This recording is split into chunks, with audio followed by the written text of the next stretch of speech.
C'est-à-dire que dans le cadre du développement de l'éolien flottant, qui, il faut le rappeler, est prédit comme une source de production massive d'ici quelques décades pour la production électrique dans le monde et en France en particulier. Donc les éoliennes flottantes, elles remettent en cause un peu, elles permettent de remettre en cause le paradigme classique de l'architecture des éoliennes. Toutes les éoliennes aujourd'hui, terrestres, en mer, elles sont plantées sur les fonds marins. Et dès lors qu'on est flottant, eh bien on a un support mobile. Et c'est là-dessus que nous, on s'est déplacé d'un pas pour repenser le système. Et on a montré qu'on pouvait se passer de mât et le remplacer par une pyramide, une structure pyramidale qui est du coup, d'un point de vue mécanique, plus légère, plus rigide et donc qui permet des réductions de coûts. Donc en un mot, c'est repenser l'architecture, supprimer le mât pour réduire les coûts. Disons que notre architecture permet de facilement augmenter la taille des éoliennes, de l'augmenter plus facilement que la concurrence.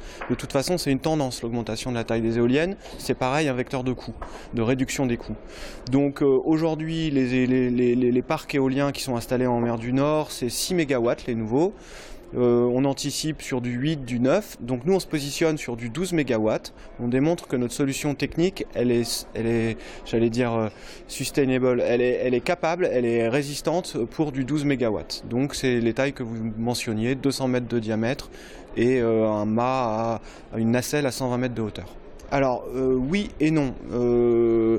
Ce qui est sûr et certain, c'est que vu l'ampleur des investissements, ce n'est pas une petite PME qui va souscrire de tels investissements financiers. Après, il y a deux business models.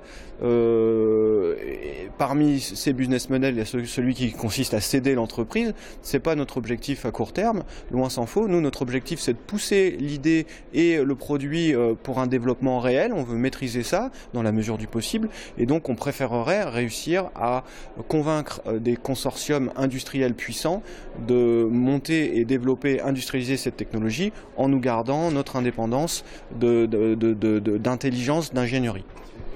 C'est un grand plaisir pour la visibilité et puis aussi de voir le dynamisme qu'on a sur le territoire en termes de technologie en cours de développement à plus ou moins long terme suivant la taille de celle-ci. C'est vrai que c'est intéressant aussi de voir, moi j'ai été marqué par les gens là qui développent l'utilisation d'une paille résiduelle dont on ne se sert pas.